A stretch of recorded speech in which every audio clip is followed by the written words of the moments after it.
Bonjour à tous. Aujourd'hui, nous allons discuter de la prise en charge de l'alopécie androgénétique et notamment d'un protocole que nous avons mis en place pour prendre en charge la calvitie qui peut être extrêmement gênante chez les hommes. Cette communication a été réalisée le vendredi 16 juin lors du congrès annuel de la SAMCEP, qui est une société de médecine et de chirurgie esthétique et plastique localisée sur la Côte d'Azur. Donc tout d'abord, vous me direz, mais pourquoi cette présentation? Pourquoi une présentation sur la prise en charge de l'alopécie? Tout d'abord, l'alopécie androgénétique est une pathologie qui va toucher de nombreux hommes, notamment un sur 2 quasiment après 45 ans, avec un retentissement psychosocial important.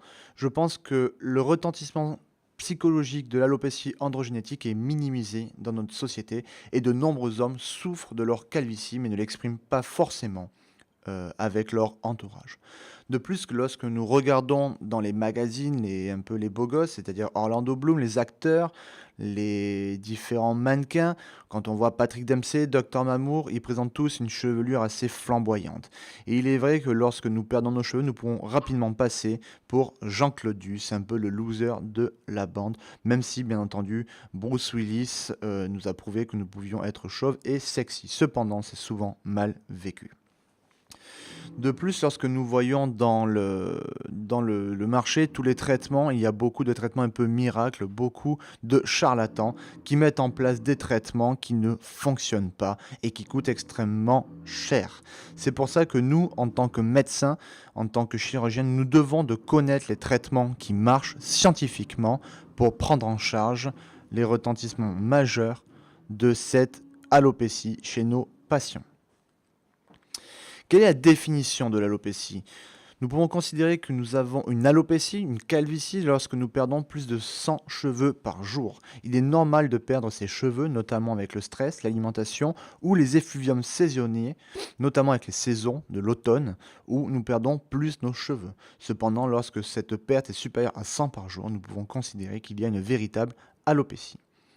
De plus, donc, l'alopécie androgénétique fait partie de la branche des alopécies chroniques diffuses.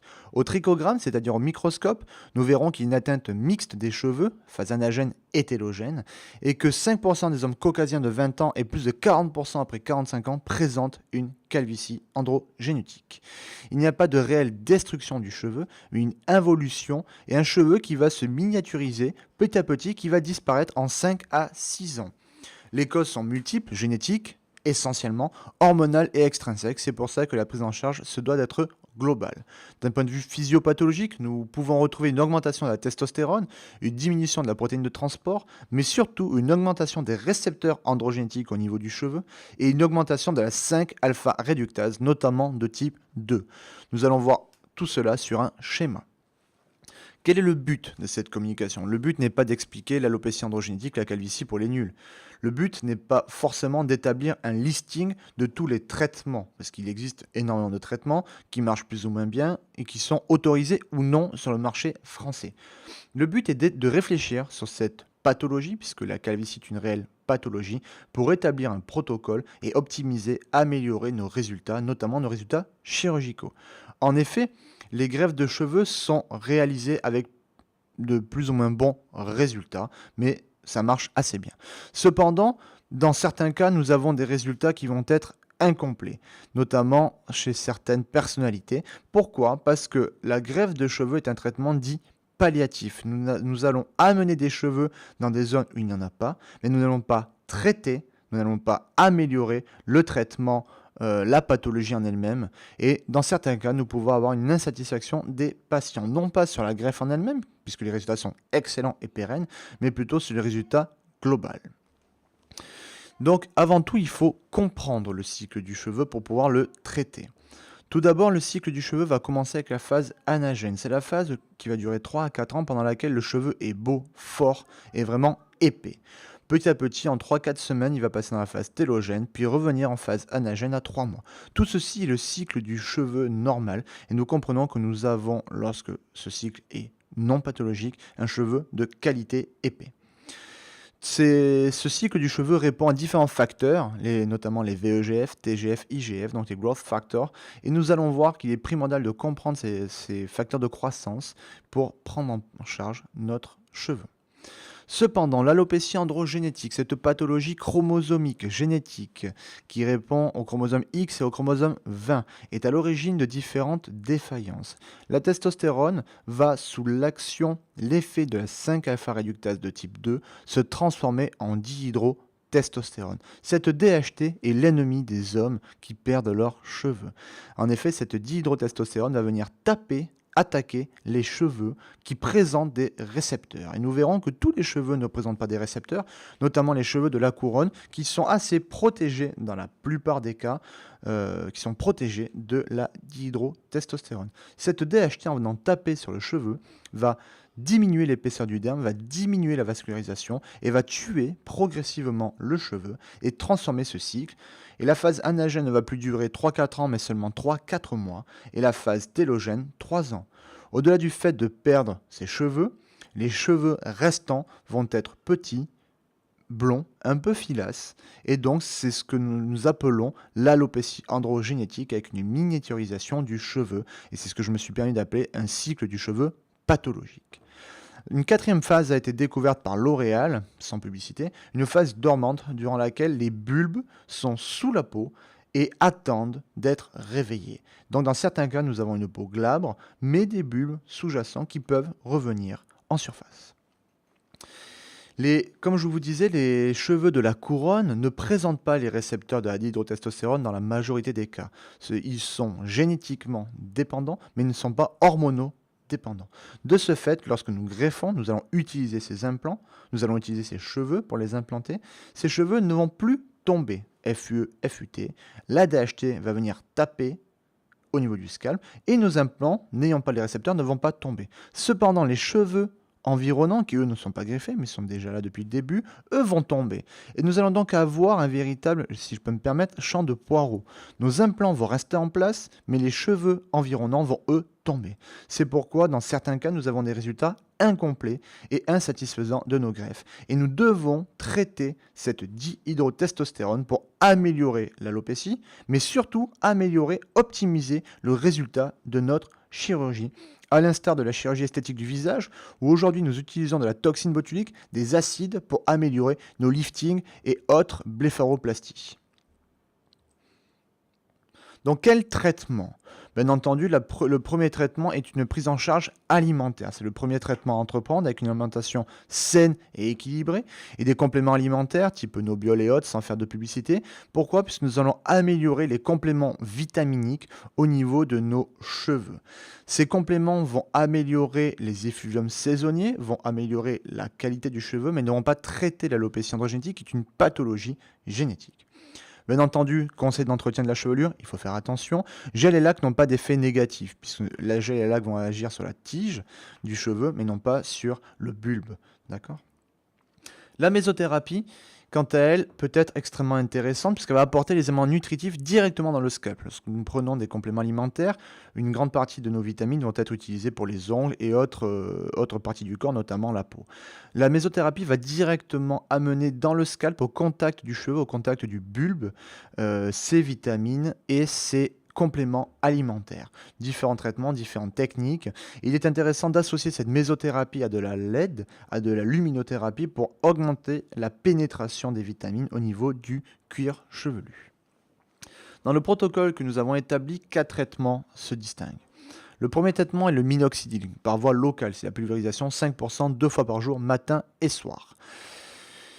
Le minoxidil va prolonger la phase anagène et retarder l'évolution dans la phase télogène. Cependant, c'est un traitement qui se prend à vie et n'est pas toujours bien supporté. Il peut y avoir des irritations du cuir chevelu. En cas d'irritation, il faut arrêter le traitement. Il faudra bien entendu plusieurs semaines pour constater une efficacité, le temps qu'il y ait une imprégnation du minoxidil au niveau du cuir chevelu. Et il faut savoir que sur les premières semaines, nous allons avoir une augmentation de la perte des cheveux. Pourquoi? Puisque le minoxidil va balayer les cheveux en phase télogène, les petits cheveux moches qui sont en train de mourir, pour relancer les cycles. Donc sur les 3 premiers mois, souvent, nous allons avoir une augmentation de la perte de cheveux avant de retrouver un cheveu de qualité. Le deuxième traitement que je préconise est le finastéride. Le finastéride est un traitement qui se prendra par voie générale, per-os. Le finastéride est un inhibiteur de la 5-alpha-réductase de type 2. Comme le minoxidil, le finastéride est un comprimé de 1 mg qui se prendra à vie, avec de très bons résultats, 30% d'échecs, sinon on est à plus de 70% de bons résultats. Le finastéride est un traitement qui est contre-indiqué chez la femme. Vous me direz qu'il y a de nombreux effets secondaires décrits avec le finastéride. Initialement, le finastéride est un dérivé des traitements de l'hyperplasie bénigne de la prostate. Ces traitements sont à 10 mg, mais les effets secondaires des traitements à 10 mg sont baisse de la libido, troubles sexuels et autres. Moins de 1%, mais ils existent. Le finastéride à 1 mg diminue ces risques. Si il y a un effet secondaire, les effets secondaires disparaissent normalement à l'arrêt du traitement. Le finastéride a une demi-vie de 3 semaines et donc au-delà de 3 semaines, il n'y aura plus d'effets secondaires. C'est pourquoi certaines molécules, notamment comme le dutastéride qui sont autorisées aux États-Unis, sont interdites en France puisque les durées de vie sont beaucoup plus longues et on ne peut pas contrôler réellement les effets secondaires. Le finastéride, c'est un comprimé par jour avec différents laboratoires qui vendent ce traitement. Un traitement qui me semble intéressant, le troisième traitement est la stémoxydine 5% qui se prendra par voie locale, un peu comme le minoxidil. Ce sont des ampoules que nous mettons au niveau du cuir chevelu. La stémoxydine va avoir une action complètement différente. La stémoxydine ne va pas agir sur la dihydrotestostérone, ne va pas agir sur les récepteurs, mais elle va agir sur les cellules dormantes. C'est ça qui est intéressant. Cette phase dormante qui a été trouvée. Donc c'est probablement le premier traitement à mettre en place, puisqu'elle va elle va agir sur les cellules souches et les transformer en cellules progénitrices. Donc c'est entre deux cycles de pouce, comme je vous disais, c'est cette phase dormante, et elle va réveiller le bulbe en mimant l'environnement idéal pour les cellules souches. C'est une cure de 3 mois, donc c'est une carpule par jour pendant 3 mois pour relancer le cheveu. Et nous allons voir des résultats sur des peaux où il n'y a pas de cheveux et naître un petit duvet assez intéressant, duvet que nous allons devoir transformer en cheveux avec l'action d'autres traitements et notamment avec l'action du PRP. Le PRP, le Platelet Rich Plasma, ce sont donc une prise de sang. Nous allons faire une prise de sang centrifugée et récupérer un concentré plaquettaire riche en facteurs de croissance. C'est vos propres facteurs de croissance à vous. Et nous allons les réinjecter au niveau du cuir chevelu en sous-cutané. Le PRP, par l'action de ces plaquettes, est riche en facteurs de croissance, VEGF et autres facteurs. Et nous avons vu que ces facteurs de croissance régulaient le cycle du cheveu. Donc, ça marche assez bien et c'est chouette pour ça. Concrètement, d'un point de vue physiopathologique, nombreuses actions du PRP. L'action du PRP fera l'objet d'une autre communication que vous pouvez retrouver aussi sur le site internet. Nous pourrons en discuter ensemble.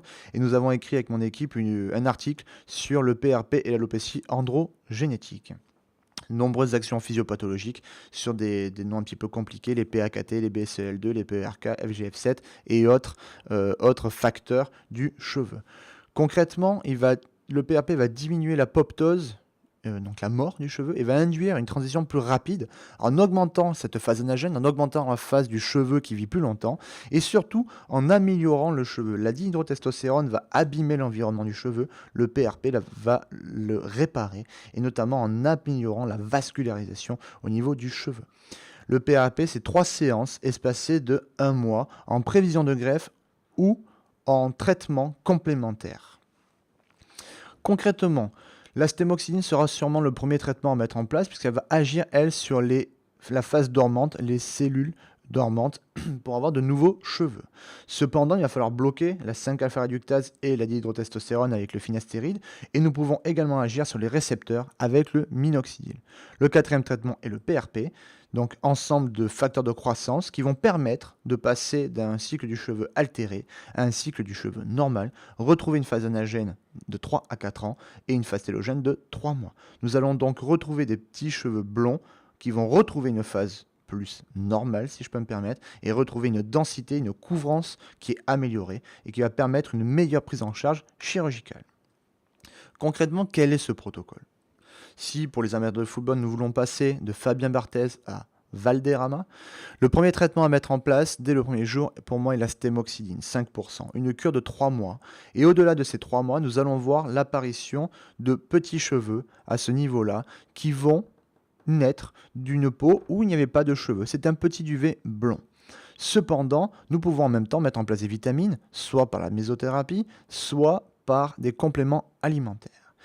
Notre pire ennemi, la dihydrotestostérone, devra également être prise en charge. Donc de ce fait, le même jour, dès le début, nous allons mettre en place le finastéride 1 mg par jour, qui, comme je vous l'ai déjà dit, est un traitement à vie.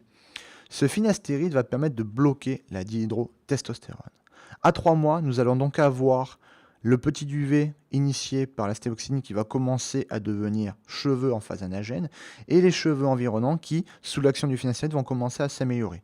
Il est bien entendu nécessaire d'attendre 6 mois, 1 an, voire 2 ans pour avoir un effet complet du finastéride ou du minoxidil puisque c'est une imprégnation hormonale nécessaire à ce traitement.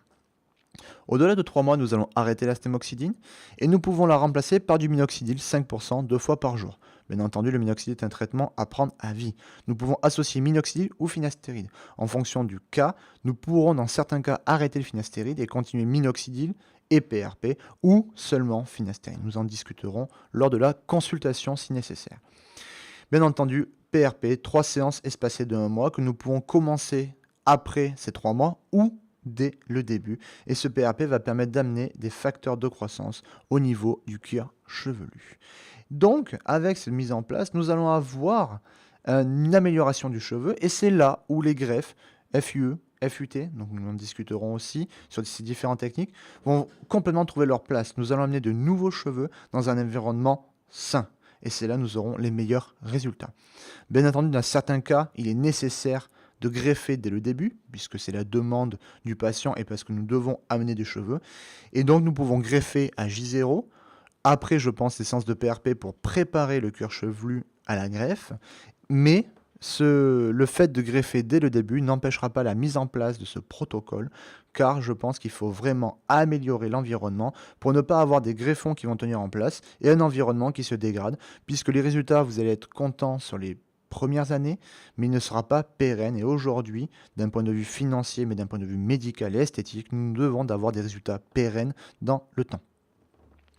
Des résultats, des photos réalisées dans notre service sont des patients qui ont seulement mis en place le traitement médicamenteux et nous voyons une augmentation de la densité, une augmentation de la couvrance et donc nous allons pouvoir améliorer la prise en charge de la greffe. Bien entendu, ce protocole est un complément à la greffe.